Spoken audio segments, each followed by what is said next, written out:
este video, exploraremos la historia del Arca de Noé desde tres perspectivas diferentes: la religiosa, la científica y la cultural. Desde la interpretación simbólica de la historia hasta la discusión de las pruebas geológicas y biológicas que desafían su veracidad, trataremos de entender lo que esta historia representa y lo que puede enseñarnos. Por ejemplo, ¿fue realmente posible que un diluvio cubriera toda la Tierra? Si estás interesado en saber más sobre el Arca de Noé, quédate con nosotros hasta el final de este video. Aventuras ancestrales.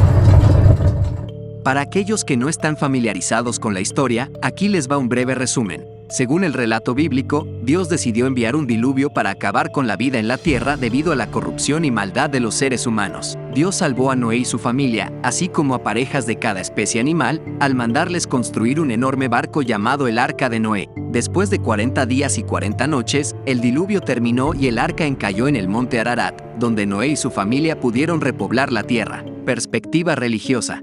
Según la Biblia, el Arca de Noé es un testimonio del amor y la gracia de Dios hacia la humanidad. Dios decidió destruir la tierra debido a la maldad de los seres humanos, pero al mismo tiempo ofreció una oportunidad de salvación a través de Noé y el Arca. El Arca de Noé es una historia importante en varias religiones, no solo en el cristianismo. Por ejemplo, en el Islam, la historia del Arca de Noé es una de las historias más importantes en el Corán y se le da un gran valor en la cultura musulmana. La historia del Arca de Noé también ha sido objeto de interpretaciones y controversias. Algunos argumentan que el relato bíblico es solo una alegoría o mito, mientras que otros creen en su literalidad. En cualquier caso, el Arca de Noé sigue siendo una historia fascinante a lo largo de los siglos. Algunas enseñanzas religiosas que se derivan de la historia del Arca de Noé incluyen la importancia de obedecer a Dios, la necesidad de tener fe en tiempos difíciles y la importancia de arrepentirse y cambiar de rumbo. Perspectiva científica.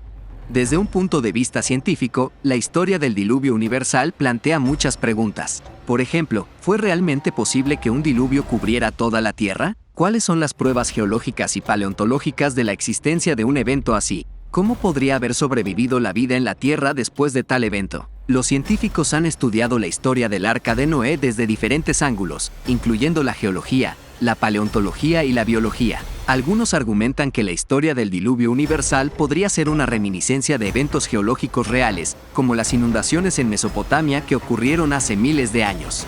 Otros argumentan que el relato bíblico no tiene base en hechos históricos y que la historia del Arca de Noé es simplemente un mito. Los científicos que argumentan que la historia del Arca de Noé es un mito señalan que no hay evidencia geológica o arqueológica de un diluvio global. También señalan que sería imposible que todas las especies animales fueran transportadas y alojadas en un barco tan pequeño. Hay varias pruebas científicas que desafían la historia del Arca de Noé, incluyendo la diversidad genética de las especies animales y la distribución geográfica de las especies en diferentes continentes. Estas pruebas sugieren que las especies animales no podrían haber sido transportadas y repobladas desde una sola ubicación.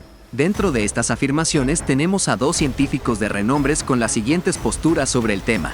Charles Darwin fue un naturalista y biólogo inglés que es conocido por su teoría de la evolución por selección natural.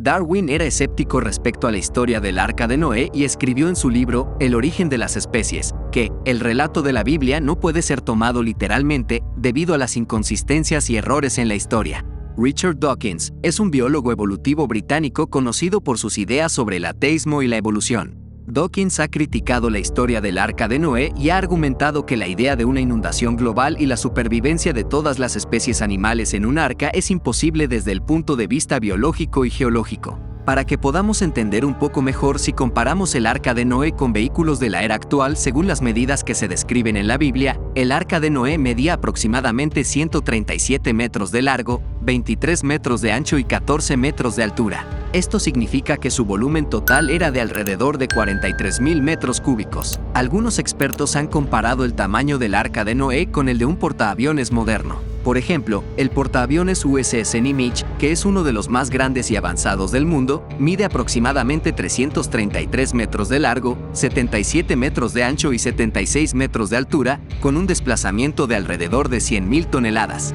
Aunque el Nimitz es significativamente más grande que el Arca de Noé, puede ayudar a visualizar la magnitud de la estructura y la cantidad de espacio que se necesitaba para albergar a todas las especies animales. Otra comparación que se ha hecho es con el avión Airbus A380, que es actualmente el avión comercial más grande del mundo. El A380 mide aproximadamente 73 metros de largo, 80 metros de ancho y 24 metros de altura, con una capacidad máxima de alrededor de 853 pasajeros. Si bien el A380 es más corto que el Arca de Noé, es significativamente más ancho y alto, lo que da una idea de su gran tamaño y capacidad. Perspectiva cultural y artística. La historia del Arca de Noé ha sido representada en diferentes culturas y formas artísticas, incluyendo pinturas, esculturas y obras literarias. Algunas obras famosas de la cultura popular que se inspiraron en la historia del Arca de Noé incluyen la película Even Almighty, la novela La vida de Pi y la canción Noah's Ark de la banda de rock británica Genesis. La historia del Arca de Noé es una historia que ha sido contada durante siglos en diferentes culturas y religiones. Aunque hay diferentes interpretaciones y perspectivas, la historia sigue siendo una fuente de inspiración y enseñanza para muchas personas. Es importante recordar que independientemente de nuestras creencias y perspectivas, debemos respetar las diferencias y aprender de ellas. Un saludo especial para Tiba Flow y Jacobo Gabriel García Adame. Gracias por unirte a nosotros en esta aventura por la historia. Si quieres ver más contenido como este, suscríbete al canal, deja un comentario y te saludaremos en el próximo video. No olvides dar me gusta y compartir el video con tus amigos. Nos vemos en el próximo episodio.